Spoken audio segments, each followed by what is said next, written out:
Welcome to the Ride With Us podcast, presented by the American Coaster Enthusiasts, the world's largest ride enthusiast organization dedicated to the appreciation, promotion, and preservation of roller coasters around the globe. So please keep your hands and feet inside the podcast at all times as we welcome in your host. Hello, enthusiasts. It's your host, Jessica Gardner. There are so many ACE events starting next month. I can't wait to tell you all about them at the end of this episode. But first, it's Volunteer Appreciation Month, and ACE runs on volunteers. So we are spotlighting 2 ACE members who dedicate their time to our organization. You'll hear Correspondent Bob Randolph chat with Chris Tilsley, our treasurer. Whether your money jingles or it folds, if you're an ACE member, some of it goes to your yearly ACE dues. So have you ever wondered where those dues go? Well, who better to ask than Chris? I'll be honest, I thought this was definitely going to be a dull conversation, but I'll tell you what, it kept my interest. Get it? Bob and Chris will make sense of all of it for you. That will be the second interview, but first, Communications Director Derek Perry chats with Ella Wadalik from the communications team about the work she does for ACE, her awesome job in the theme park industry, and you don't want to miss the story of how she got to name a theme park attraction. Over to you, Derek and Ella. Thanks, Jessica, and hello, everybody. Yes, it is National Volunteer Month, and what better way to celebrate than hearing from some of ACE's fantastic volunteers. Today, I have the privilege of talking with one of those dedicated volunteers, Ella Wadalik. Ella, how are you doing today? I'm doing good. Thank you for having me on the podcast. Thank you for being on the podcast, and you are an ACE volunteer, but before we get into the volunteer aspect, tell everybody where you're from and what's your home park. Sure. So I am from the Chicago suburbs, and my home park is Six Flags Great America. An awesome park. And being close to Six Flags Great America, is that how you first got into roller coasters? Actually, it isn't. So growing up, my family used to go to Indiana Beach every year. That was like our big family vacation. And all my cousins would be there, my aunts and uncles. So it was a really big like family gathering. And we went every year, and it was like my favorite part of the whole year. So I've been into roller coasters since I was like 3 or 4. Well, okay, I was into theme parks at that time. Wasn't riding as many coasters then. But yeah, it was actually Indiana Beach that kind of started everything for me. Do you remember your first roller coaster ride? Was it at Indiana Beach? Yes, I believe it was their original Galaxy coaster. I love Indiana Beach, and I love that they are opening the All-American Triple Loop. Are you going to go down there for that? I'm hoping to. I usually try to get down there at least once a year, so probably stop in at some point. Very cool. So you were going to Indiana Beach with your family, and then growing up, you started going to other parks. And then how did you find out about ACE? Yeah, so I think the first time I found out about ACE was probably actually within some of the parks is the ACE Coaster Landmark. Eventually, I did make my way to Six Flags Great America growing up, and I know we have the Wizard and the original Batman the Ride, so lots of ACE Coaster landmarks there. And then I joined ACE in 2020 because I wanted to go to Hollywood Nights, and I needed a way in. So I joined ACE, and I've been with them ever since. Very cool. ACE was your ticket into Hollywood Nights. So from there, you became an ACE member, and then how did you transition into volunteering for ACE? Yeah, so I signed up to be an ACE volunteer through the volunteer form on the website. And at the time, I was kind of like between jobs, new college grad, and I was looking for other opportunities to get some experience. So I filled out the ACE volunteer form, and I told them my skills, and then my request was answered, and that's how I got involved in volunteering with ACE. I started on the creative writing team, and I also helped when ACE was launching their TikTok, helping to kind of set up like some brand guidelines, talk about different content types, and then at IAPA in 2022, I made some of the first videos on ACE's TikTok. Yes, and one of those videos I think went viral. Was that a video of some of the coolest things that you could find at the IAPA Expo? Yes, it was. Yeah, I went around and pulled some of my favorites, the things I thought was most interesting, and that was also my first IAPA ever. So I feel like I really got to look at it with those fresh eyes and kind of put myself in the perspective of people viewing that video who may have never been to IAPA before, and trying to find the things that they would think would be interesting as well. For those of you who are unfamiliar with the IAPA Expo, let me quickly break it down for you. Founded in 1918, the International Association of Amusement Parks and Attractions is the largest international trade association for amusement facilities worldwide. The organization represents more than 6,000 facility, supplier, and individual members from more than 100 countries. The IAPA Expo takes place in Orlando every November, and it is the one-stop destination for representatives from amusement parks to zoos and everyone in between. It's the largest event of its kind, and the IAPA Expo brings together industry professionals from around the world to showcase the latest innovations, exchange ideas, and explore new opportunities within the amusement industry. It is quite the spectacle. What was it like when you first walked into the showroom floor for the first time? Walking in for the first time was actually like a little overstimulating. I remember like trying to find the ACE booth so I could check in to start volunteering. And after I found that, I was like, I need to sit down for a few minutes and like look at a map. It was a little overwhelming at first, but the longer you're there and you start to figure out the layout of everything, it gets a little easier to navigate. But it was very exciting. That was something that I've dreamed of doing since I think I saw on like a Travel Channel special they talked about IAPA. And ever since then, I had always wanted to go. So it was kind of fulfilling out a fantasy, which was fun. Very cool. And for people who don't know how to volunteer or get into going to the IAPA Expo, how did you become an IAPA Expo volunteer? Do you remember? Yeah, I think I filled out a form that came in through one of ACE's email newsletters. And I remember seeing that they were recruiting for IAPA volunteers, and I was like, this is it. This is my chance to go. So filled out the form, and luckily I think the skills I volunteer with kind of align with the skills that were needed for the volunteers at the IAPA Expo. But of course there's a lot of different volunteer opportunities there, so feel very lucky I was able to go. Yeah, we're lucky to have you. People can volunteer and cover it for social media or be in the ACE booth and talk to people about ACE and everything that ACE has to offer to the industry. Yeah, most people, I think, do see that newsletter and then they sign up that way. So for everyone who is an ACE member, make sure you receive the bi-weekly newsletters, A, and B, make sure you read through them because there's a lot of cool information in there and opportunities, and that information should be going out in August. So if you're interested in volunteering at the IAPA Expo in November, make sure that you sign up and submit that application in August. So besides the IAPA Expo, you had mentioned creative writing, and you wrote a really cool article about Polyworld, and people can check it out on ridewithace.com, but can you tell everyone a little about that article? Sure. So Polyworld is a Polly Pocket franchise movie. If you've ever seen any of, like the Barbie animated movies, it's very in line with that. But the premise of the movie is that Polly has her own theme park, and her class in school is on this TV show that's being filmed at the theme park. And of course, being, Polly's fantasy park, all the rides are pink and they have these crazy roller coasters. Of course, like huge shopping district. So I think part of me becoming an enthusiast was watching that movie from a very young age, and that's something I would watch over and over, especially during the off season when I was like, I want to be around roller coasters, but I have to wait a few more months. So writing that article, I was kind of taking it from the lens of how, that movie shows theme parks and roller coasters from the perspective of like a young girl, which is something that I feel like isn't often like portrayed in like theme park media in different books, literature type of things. So I was really excited to like explore like that lens of like how that movie is portrayed and kind of like the different theme park elements that you see in that movie that we don't necessarily see in real life.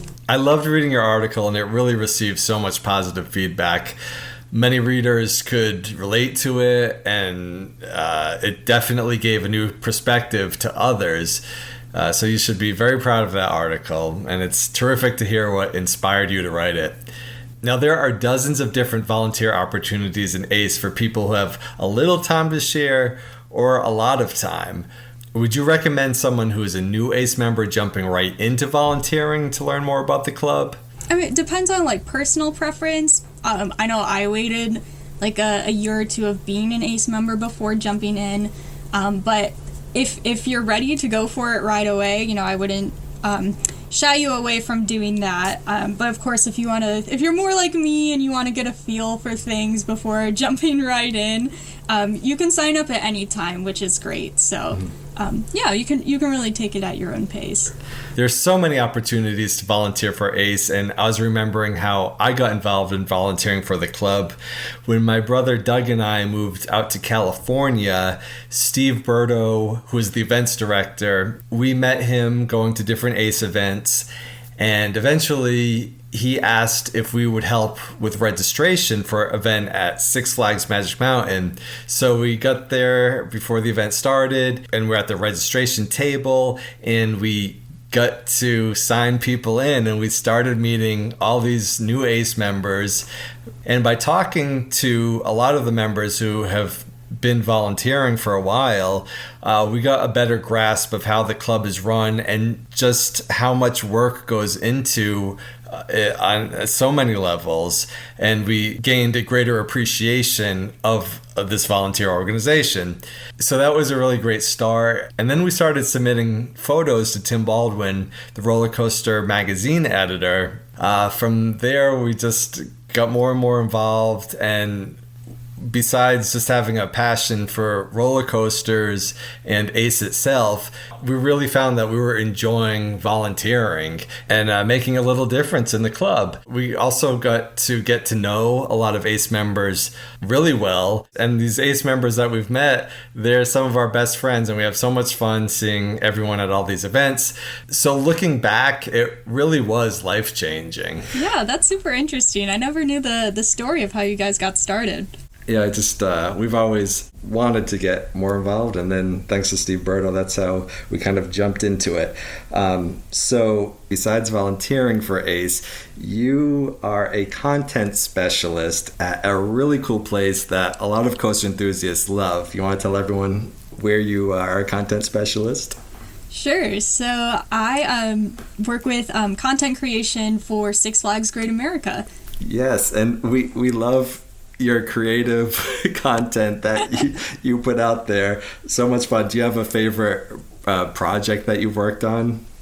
Yeah. So when I started working at Six Flags Great America, I started as an intern. And one of the coolest projects that I got to work on was the promotional teasers for Sky Striker, which is our new for 2024 ride. And that was really fun.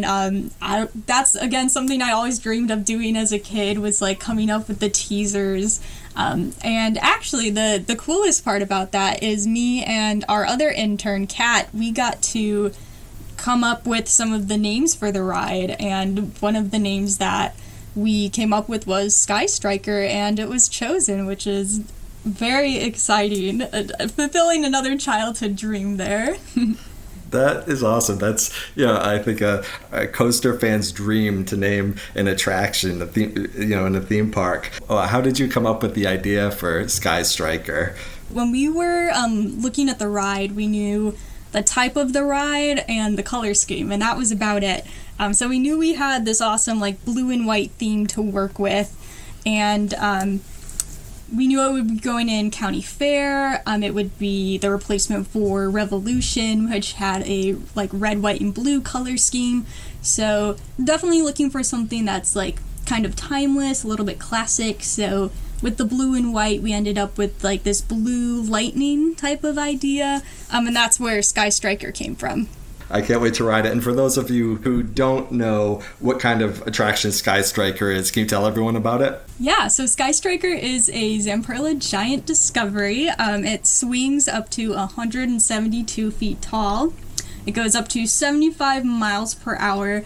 And those are, just a few of the really exciting stats on this ride because it's, one of the first new high thrill rides the park has gotten in a while. And it'll really be unlike anything else we have in the park right now. So it'll be a great fit. Yeah, I'm excited to ride it for sure. And going back, how did you first get involved with Six Flags Great America?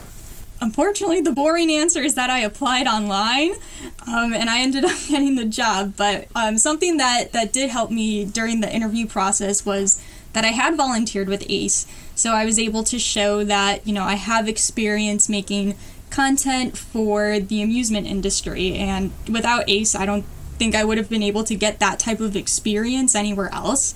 Unless I was interning at a different park, but the marketing internships can be very competitive. So that experience with ACE really gave me that edge during the application process. That's great to hear that volunteering for ACE gave you that edge. Do you have any advice for people who want to start working in the amusement industry? Honestly, I would say that, before you try to go for the office jobs and the more behind the scenes stuff, I would really recommend for someone to take a job as a ride operator or working in a food service or park services, cleaning the midways, or even as a lifeguard. I think those on the ground kind of customer service facing positions, those really show you how the park is run, and I think really gives you that perspective of kind of what the day to day is, because theme parks are a huge operation. It takes so many people to run a theme park, and I think having that understanding of how the park works, even if it's not your end goal job, that experience is really valuable. That is very good advice, and I have to tell you, I've loved so much of Six Flags Great America's content that you've created, and there was a rap video that you released last year. How did that come about?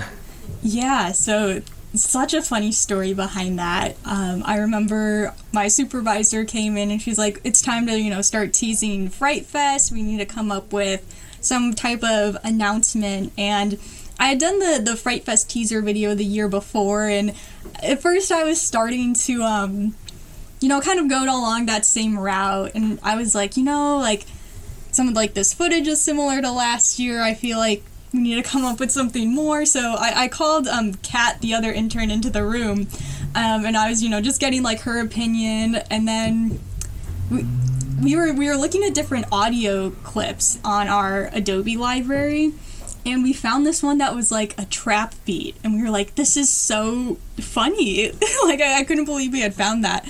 And we were just kind of messing around a little bit. And we ended up writing a few rap verses to it, and then our supervisor walks in and she goes, how's the video going? And we present this rap to her, and she goes, you know what, I love it. Then it became a whole video. We wrote several verses to it. We filmed the whole thing. And it was such a fun project. It definitely felt one of those great intern projects that you would see on a TV show or something. But it was so fun to create that. Yeah, you must have had a good time laughing and creating it. And when you were working on it, were you thinking oh, they're never going to go for this, or were you yeah, this is a winner, it's going to happen? I was afraid that our supervisor would walk in the room and be like, you spent all this time working on a rap and not the Fright Fest video. But that luckily that wasn't what happened, and it became what it was. And someone came up to me during opening weekend. They were like, where's the opening weekend rap? So who knows, maybe there will be another rap in the future, but we'll see. We're keeping our fingers crossed. And speaking of opening weekend, congratulations on a new season for Six Flags Great America. And you were there just this past weekend for the opening. What's new for 2024 besides Sky Striker? Yeah, so Sky Striker is definitely the biggest attraction, but we opened a new entertainment show this weekend in Southwest Territory, which will be right outside the newly renovated Windy City Grill. JV Sports Bar in Southwest Territory is getting a makeover for a full Chicago theme. And other than that, Whizzer is getting some upgrades to its system, so exciting to see, that East Coaster landmark still being preserved. And then finally, our opening gate is getting a little bit of a makeover. That's still in progress, but I'm sure we will see that sooner or later. And of course, next year, CoasterCon 47 in 2025 will be at Six Flags Great America. Do you think there's going to be some exciting special things for ACE members to do during that event? Yeah, I'm sure it will be a great time. I know the park I don't think we've hosted anything quite like this in the past, so I think everyone's excited to see what we can come up with. I know with last year's CoasterCon at Dollywood, they set the bar really high, so I think we're gonna try our best to live up to that standard. Yeah, it's going to be a great time. People are definitely looking forward to it. There's going to be exclusive ride time on probably all the roller coasters, I would imagine, at the park. Details are still being worked on, but what are your favorite rides at the park, and which rides do you always run to? I'm always going back and forth between Goliath and Raging Bull. Raging Bull is so iconic for so many people growing up in the Chicago area, because that was, always the biggest and baddest coaster in the park, so I have a lot of great memories with that ride. But I love RMC, I love Goliath, so I think Goliath is taking my number one spot right now. But other than that, of course, Max Force, great ride. Very exhilarating, and my other favorite at the park is the Viper, which did get a little bit of retracking work this year. I haven't gone on it yet, but I've heard a lot of good things, so I'm excited to get back on that one this year. Now, when you're at the park, do you get to sneak away and grab a ride, or do you have to wait until the end of your shift? Yeah, I do have to ride the park when I'm off the clock after the shift, but being there so often, it's so tempting to, just hop on a ride after the shift and then take the drive home. Yes, the perks of working at a park. Yeah. It's been so nice to hear the story of your ACE and theme park journey. Is there anything else you'd like to say to the listeners? I would say if you haven't volunteered with ACE yet, I would recommend that. It's a great way to meet new people. And if you're like me and hoping to continue in the industry, a great way to get a little bit extra experience for your resume, or even try something new, which is the great thing about ACE, is there's so many different things you can volunteer in, even if it's something like completely outside of what you do for work. There's a lot of great opportunities there. And if you are an ACE member, you can go to ridewithace.com/volunteer and fill out a volunteer interest form. Ella, I want to thank you so much for being on the podcast today. Thank you for having me on the podcast. I really do appreciate all your volunteer work, and I hope that you get to name many new attractions throughout your theme park career. Now I'd like to throw it to another awesome volunteer, Bob Randolph. Welcome, Acers. I'm Bob Randolph. Thank you for listening to the Ace Ride With Us podcast.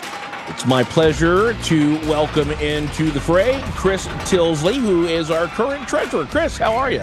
I'm great. How are you? Doing fantastic, thank you. So let's get a little background on you here before we start things off. All right, as you know, as I know, ACE is all around the country. We've got members everywhere, and our executive committee, which you're a part of, is also kind of spread around the country too. Where are you at? I'm in Flatwoods, Kentucky. If you don't know where that's at, it's on the West Virginia, Ohio, Kentucky border.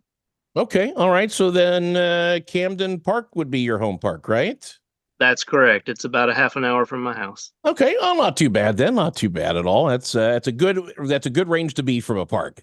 Yep. I need to be a little closer to somewhere myself. I'm kind of in between Cedar Point and Kings Island and Columbus, Ohio. So makes it for a nice drive whichever way I decide to go. Okay, so what's your favorite ride at Camden Park? The whip. I love a good whip, and you don't run into them very often until you get to Pennsylvania, and then every park has one.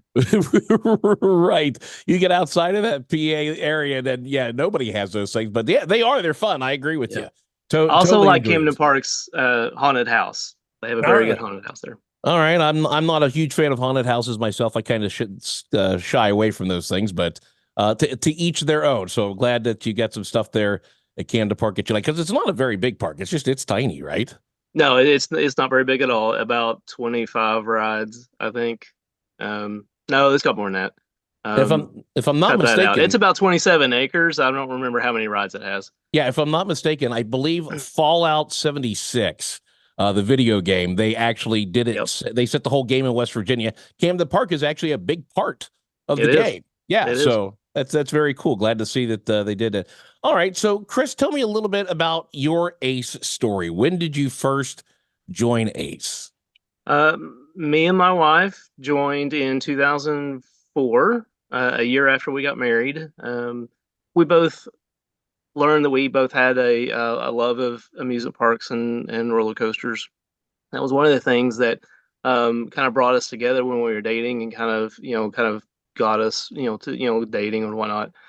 So one of our early dates was to Kings Island. That was within a few months of us dating. We made a trip to Kings Island together. And we were just talking one night and remembering all the Travel Channel shows that used to be on, top 10 coasters, whatever. Yeah. And we were, trying to remember, those shows, and we remembered American Coaster Enthusiasts being below people's names. And so we Googled it, found the website, and saw that CoasterCon was going to Cedar Point that year. And we're like, that sounds like fun. Let's do it.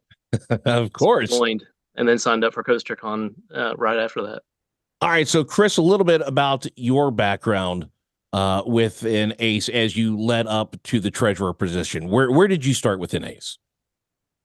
I started in Ace as just volunteering, just basic volunteering at events. My wife and I would always volunteer either in the general store or at the registration tables, and that led to other opportunities in Ace. I became assistant rep in 2009 and served in that position for about 5 years, and then took over as regional rep for the next 9 years. So I served 14 years in the regional rep realm before becoming treasurer. And then when I became treasurer, I of course stepped down from my regional rep position to focus on the treasurer position. Tell me a little bit about what that entails, being the treasurer. I mean, what kind of, to me as a member who, and I haven't been a member all that long, maybe about 7 or 8 years myself. I don't know what the executive committee, what everybody, I mean, you hear the titles, like president and this and that, and treasurer. Again, there are certain expectations that I have of a treasurer. I was a treasurer of my 4-H club when I was in school. I bet that your job, you as the treasurer of Ace, and my job as the treasurer of my 4-H club are probably vastly different. Yeah. As you know, Ace is a nationwide organization. We're all over the country. And that's one of the biggest challenges of being treasurer of Ace is, there are a lot of different rules from state to state in how you handle money as a charitable nonprofit. And as the treasurer, I kind of need to know what those different rules are so that we don't inadvertently, violate some states, rules on handling money in their state. And that's one of the biggest challenges of being treasurer of Ace, I think, is, keeping compliant with IRS regulations, keeping compliant with, state and local laws, as a charitable nonprofit, just because the laws are so different state to state. So how does being a nonprofit fit into all of that? I mean, does it complicate things more than it would for a different type of organization that's just a regular for-profit?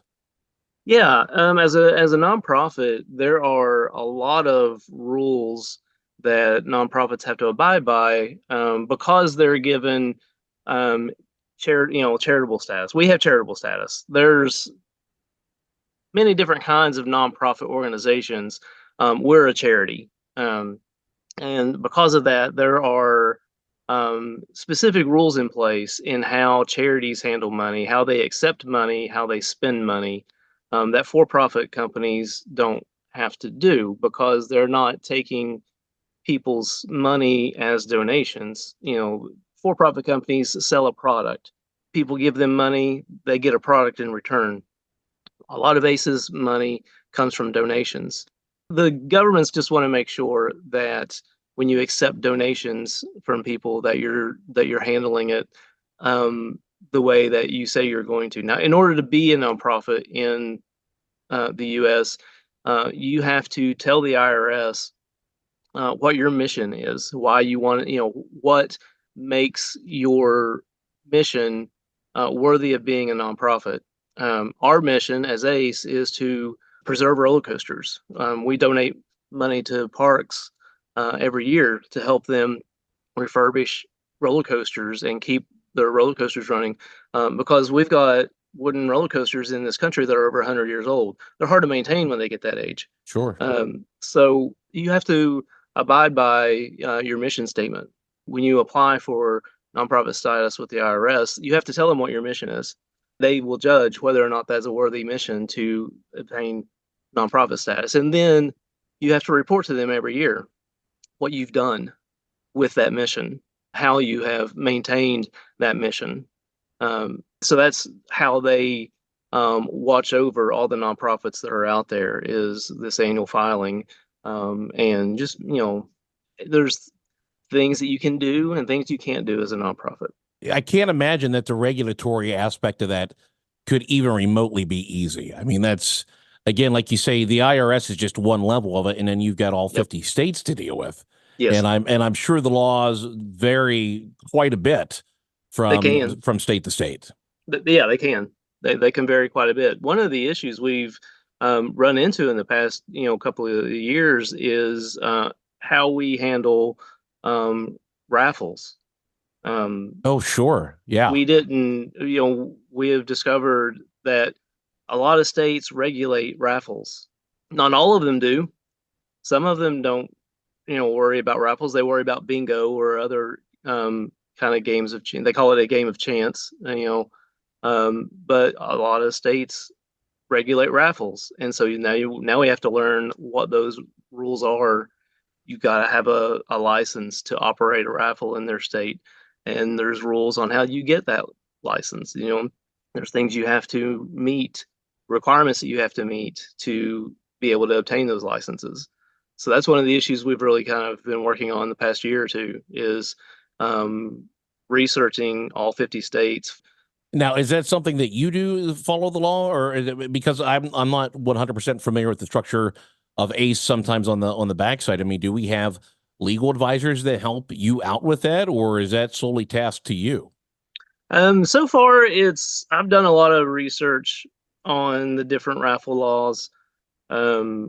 We have a company that we use to help us maintain our charitable registration state to state.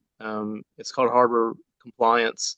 They also have a lot of documentation on the raffle laws state by state. So I've been researching those through their website, getting an idea of what each state requires, what each state does. We're just at the point now where I have an okay idea of what states require what. And now we're kind of starting the implementation phase, and it's like, making sure we got to get this information out to other people in ACE, so that we can start planning our events and start figuring out where we need to get those licenses and, sure. and things like that. Sounds like a pretty big undertaking as a whole. It is, especially when states don't operate the same, which is something I'm used to. I'm a tax accountant. I've been a CPA for over 20 years now, so it's nothing new to deal with states that operate completely different from each other in different areas. And raffles is just one of those. Hardly any state does it the same way. I'll be honest. I'm glad it's your job and not mine to figure that out. Yeah, it's not always the funnest thing to look at, but this is part of the kind of work that I do for a living, so it's really not been terribly difficult to do that kind of research. I'm used to doing tax research, even on a state by state level. So this is, to me, it was just like researching a tax question, Sure. except we're talking about charitable gaming instead of taxes, but the process of it is very similar. So, how long have you been the treasurer so far? I am finishing my second year. We have the four officers, the elected officers of ACE, are president, vice president, secretary, and treasurer. We are elected to 2-year terms. This is an election year. Yep. This summer we'll be electing new officers, so I'm finishing up my second year of my first term. And are you hoping for a second term? I am. What made you decide to go for the treasurer? I mean, what was the path that got you to there? I mean, obviously you joined ACE. What said, you know what, I've got more to give. I want to add more to this organization. What made you do that? Always wanted to be the treasurer for ACE. That was a position that I'd looked at within ACE's structure and think that was a job that I felt pretty confident I could handle, that I could do. I have a financial background. That's kind of my passion is in finance and accounting. Now I've volunteered in many different capacities over the years, but treasurer was something that I've always wanted to do. But for a long time, we had a really good treasurer. Sherry Armstrong was my predecessor. She served 8 of the last 10 years in that position, and everyone likes Sherry a lot. I like Sherry. She did a really good job when she was in position. I always felt like, as long as she wanted to do it and was able to do it, I was willing just, to wait until an opportunity came up. Of course, with the way that ACE's rules are set up, you can only serve in a elected position for 4 straight years, and then you have to take a break. So she was at the end of her 4th year. So I thought, well, now looks like a good time for me to step in and step into this position. Do you have aspirations beyond being treasurer? Not really. Okay. I've had friends in ACE ask me if I wanted to become president one day, and I don't really have any foreseeable plans on seeking the president position or any other elected position at this point. I'm happy being the treasurer. Happy doing what you're doing. Well, there's nothing wrong with that. I mean, hey, if you like what you're doing, keep it up. That way it's never a job, right? That's right. Let me ask you this then. So far, what have been some of your biggest challenges? I don't know that it's really been a big challenge. I'll take this time to just brag on some people. Jeffrey Seifert is our manager.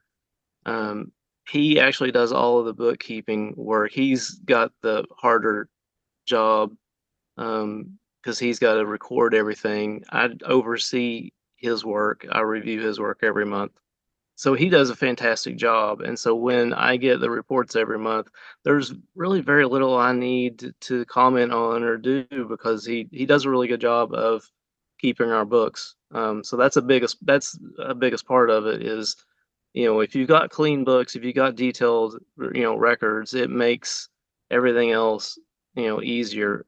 I've got clients that don't have such good books, and it makes figuring out how to report their taxes sometimes pretty difficult. But we don't have that problem in ACE because our records are pretty good. Well, that's good to hear. I know I've looked at some of the financial stuff that's been posted to the members area, and I look at it and go, holy cow, just some of the numbers that you see there and some of the things. It's like, that's a lot of information to keep track of. There's a lot of things that a lot of people probably don't realize that are there that get taken care of from a financial aspect. So, okay, we've kind of gone down not really any challenges that you've had to. What's maybe one of the things or one of the ideas that you've spearheaded that you're really proud of? Well, there's only been a few things that I've really been focused on so far. We've talked about the charitable gaming, the raffle issue. That's been the biggest issue that I have been involved in from a financial standpoint. We discovered through conversations with other people outside of ACE, that oh, be careful. There's state laws on raffles. So that was something that because we knew we did raffles at a lot of events, it's like, well, we need to tackle that one as quickly as we can. Sure.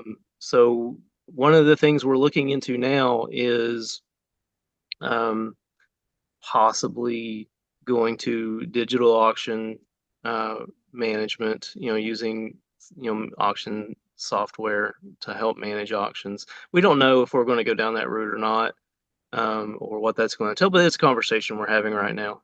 And I'm assuming when you say digital auction software, kind of like stuff that I see all the time that local auction houses run, right? Something along those lines, probably. Probably. I've never actually been into an auction house, so I'm not sure what they use. Okay. But there's software out there that helps you run auctions. Uh, they offer apps on your phone so you can, people can bid on Right. items on their phones. Um, they get, you manage the whole process through their software. Um, Hopefully it handles the receipting correctly. That's something we haven't talked about yet, but that's something we're looking into is if we do go to a software, is that it can manage the receipting issue So correctly. a lot of moving parts on all of this then. It can, yeah, and it's whether or not we want to attempt to, our members that have done auctions by paper for 45 years, and so but one question we have is would they be receptive to moving to a digital platform? We're not sure about that. So that's Sure. something we're going to be looking into. Well, it sounds like a good idea to me. I mean, I know I'm a techie guy. I like everything on the phone if I can get it that way. It's just kind of the world that I think we're in nowadays.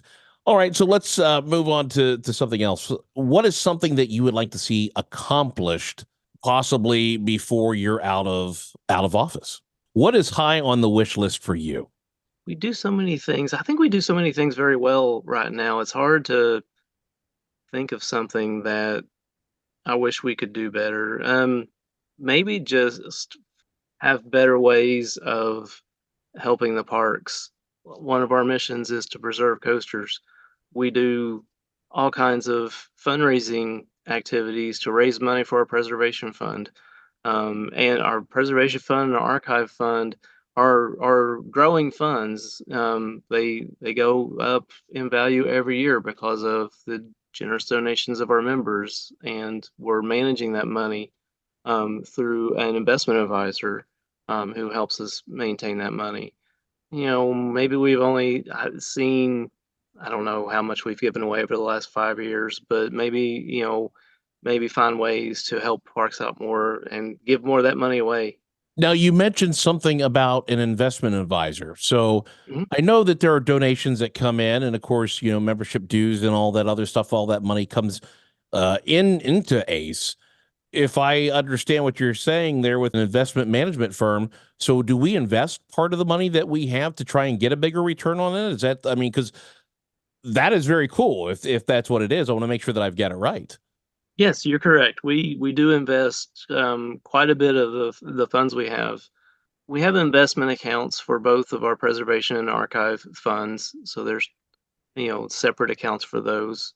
Um, and our investment philosophy for those is fairly strict. We don't want to get too crazy with that, with that money. We want to protect it, but also see it grow.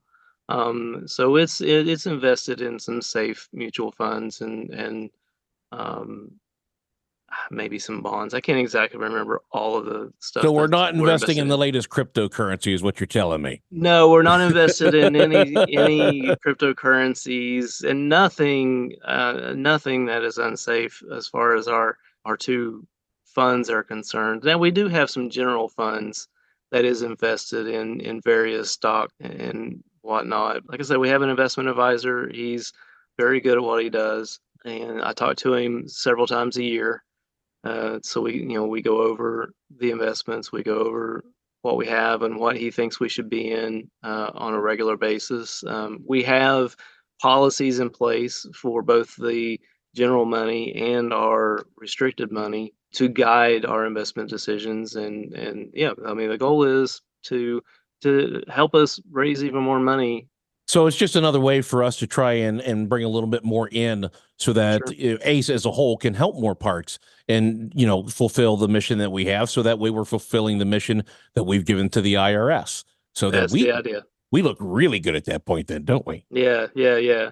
Our preservation fund is there to assist parks in maintaining their coasters, and then our archives fund is there to document the history of the industry, the history of ACE. We've got a lot of documents and pictures and all kinds of things in storage right now. That's part of our archives. Stuff from ACE's history, stuff from Parks history. And so that's what our archives fund does, is it helps fund the maintenance of that history. Yeah, that's what a lot of what that money is there for. Well, certainly makes sense to me. And those are cool things to have the funds for. As somebody as a acer myself, it's nice to know that when I go to a park and I see the plaque, I see the ACE plaque Yeah, in front of a particular coaster. It's nice to know that whatever, my membership fee and whatever little bit of help that I contribute, it's nice to know that it goes to that kind of thing, because it brings me a lot of pride to see those plaques and those landmarks and things in front of these coasters, because it's like, okay, that's cool. I'm a part of that. yeah, And it's nice yeah. to know that we've got somebody like you watching the financial back end to make sure that, we still have money to do all of that stuff. That's one of the cooler things about ACE is that mission to help preserve and protect and to make sure that is there, those coasters, that history, that legacy is there for years to come. So it's something, that as I have grandchildren, my grandchildren can say, hey, I can point to them and say, see this, and I can teach them about that and kind of teach them a history, and they get it, and that we're a part of that preservation process to make sure that that's there for future generations. Very cool stuff, at least in my opinion. Absolutely, absolutely. And that's a lot of the focus I think our members have. I think a lot of our members are very much aware of the preservation fund and the things that we have done over the years to help parks maintain coasters and to save coasters and to keep coasters operating. And so I think our members are pretty well aware of that part of our mission. They just may not be aware of how the money fits into all that and how the finances of all that occurs. So, but yeah, we do have money set aside strictly for that purpose. Well, I know that money can be a little bit of a black box, to members. I mean, everything is out there for the members to see on the ACE website. We rarely think about the financial aspect of it. I mean, I rarely think about that until I started digging through some of the numbers, and I'm like, holy cow. There's a lot of stuff that goes through here. There's a lot of stuff that gets funded. There's a lot of things that happen. And I don't know if your typical ACE member knows all of that stuff. And it's mind-boggling how much is actually going on behind the scenes. And you are obviously at the forefront of a lot of that. The money side of ACE isn't something that people think about a lot. Our financial documents are out there. People can see where we're at. We talk about it every year at the annual business meeting. We talk about where we stand. We give a review of our financial statements, a brief review. I only get like 2 or 3 minutes to talk about it. But we do talk about it every year at the annual business meeting. And I'm always open to questions. If people have questions as to, why we handle our money the way we do, I'd be glad to answer, anyone's questions. I've got people coming up to me all the time wanting to chat about, different things. A lot of it is about the coaster sitting next to us, but sometimes, it's about other things. And I would take on any financial question they would have. Well, Chris, before we wrap things up here, is there anything that you want to say that you want myself as an ACE member or other ACE members to know that maybe we don't already? Only that ACE as an organization tries really hard to adhere to our mission. The mission of the American Coaster Enthusiasts is to foster and promote the conservation, appreciation, knowledge, and enjoyment of the classic wooden roller coaster and the contemporary steel coaster, can't forget those, to create fellowship among its members and to promote the continued operation of roller coasters. That is what our official mission statement is. And it sounds like what you're doing is well within those bounds, and it contributes greatly to that as well. Well, thank you. Yeah, I just want to make sure people understand we're doing the best we can to adhere to that mission statement and to do all of the things that you just mentioned in that mission statement. All of that stuff is very important to us. I think that's what makes ACE stand out as an organization, is that our focus is not solely on the benefits we can get, from parks and the events that we have, but also the work we do to help parks continue to operate and continue to offer this fun pastime we enjoy. Well, Chris, appreciate all of your time, Thank you. I look forward to talking to you in the future. Thank you. You too. Thank you so much to Ella Wadalick and Chris Tilsley for being such incredible volunteers and taking the time to come on the podcast and chat with us. If you are interested in volunteering, make sure to fill out the volunteer interest survey at ridewithace.com.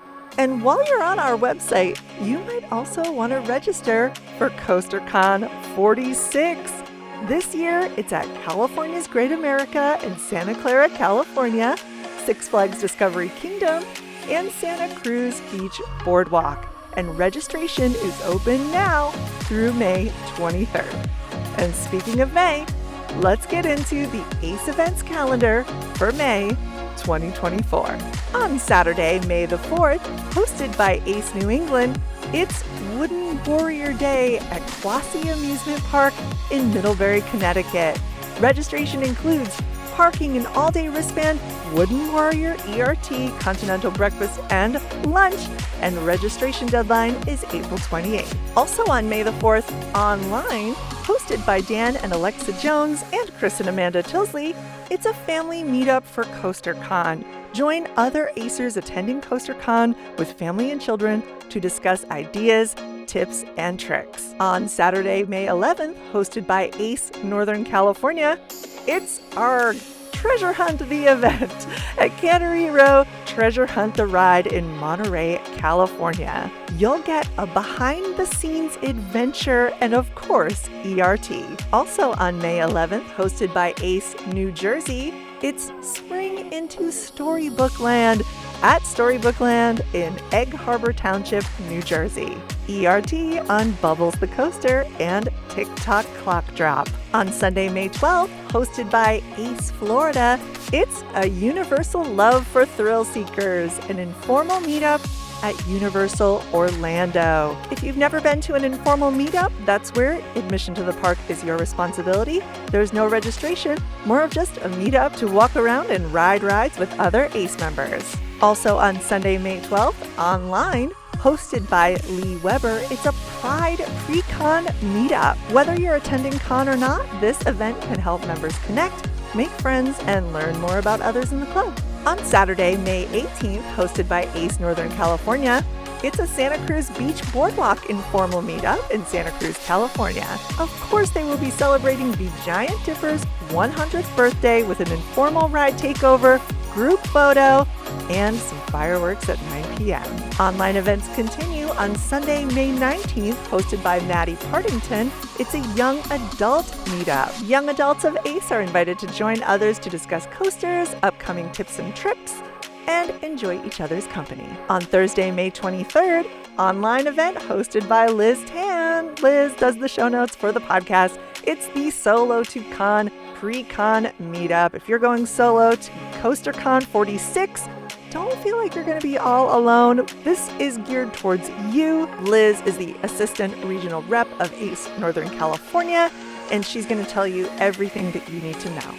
On Saturday, May 25th, hosted by Ace Heart of America, it's Ace Around the World at Worlds of Fun in Kansas City, Missouri. It's Memorial Day weekend and the unofficial start of summer in the Midwest. You're going to get a behind-the-scenes tour of Zambezi Zinger to start the day and a Lure of the Vampire Haunt tour in the afternoon. To end the day, the park will be offering nighttime ERT on Zambezi Zinger. Also, of course, we'll be celebrating 35 years of Timberwolf and a catered lunch. Make sure you register by midnight on May 18th. Also on Saturday, May 25th, hosted by Ace South Central, it's SchlitterCon. This will be May 25th and 26th at Schlitterbahn Water Park in New Braunfels, Texas. SchlitterCon 20 will include 2 days of admission, a breakfast, 2 dinners, tons of family fun activities, an exclusive morning ERT, 2 evening ERTs, 2 after-hour parties, and more. The deadline to register is Friday, May 10th. On Thursday, May 30th, online, hosted by Jess Nemick, it's a teen pre-con meetup.